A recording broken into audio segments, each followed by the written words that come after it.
Est-ce que là-dessus, il n'y a pas une vraie menace et un vrai danger, selon vous, Sami Ben Marlouf, que l'utilisation trop massive, trop importante, qui se traduit par de la dépendance, tue l'interactivité humaine? Moi, je dis pas que l'enseignement ou l'apprentissage ces enfants sont à 100% devant les écrans.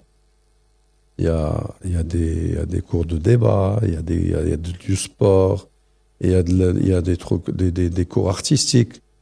Ok, et c'est là où on doit bien utiliser, on doit équilibrer. Et toutes ces recherches qui disent non, ils sont un peu. Chaque fois qu'il y a un nouveau modèle qui sort, on va toujours trouver des gens qui sont conservateurs et des gens qui vont dire on doit l'adopter, mais de la bonne manière. Sauf qu'il y a ceux qui ont une position médiane. Je pense d'ailleurs en faire partie, y compris de celles et ceux qui nous écoutent.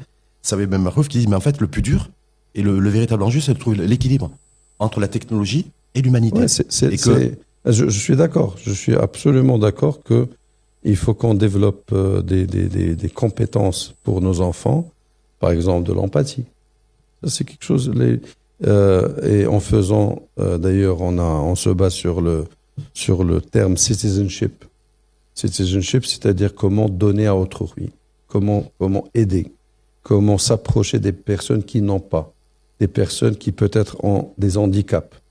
Ok, et ça, c'est très important de les inclure dans ton monde. Donc ça, c'est quelque chose qui fait partie de l'apprentissage. Vous le faites par le biais de la technologie ou vous le faites par le biais de... Non, c'est de l'humain. Ah ben, ça, c'est de l'humain. C'est la transmission humaine. On n'est pas dans une école de robots où tout le monde avec une tablette collée à cette tablette.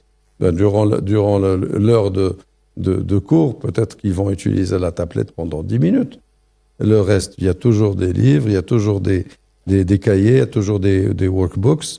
Mais cette interactivité aide à qu'il n'y ait pas de monotonie dans l'apprentissage. C'est ça le but. Donc en fait, c'est une espèce de dosage et d'équilibre entre la technologie et le corps enseignant.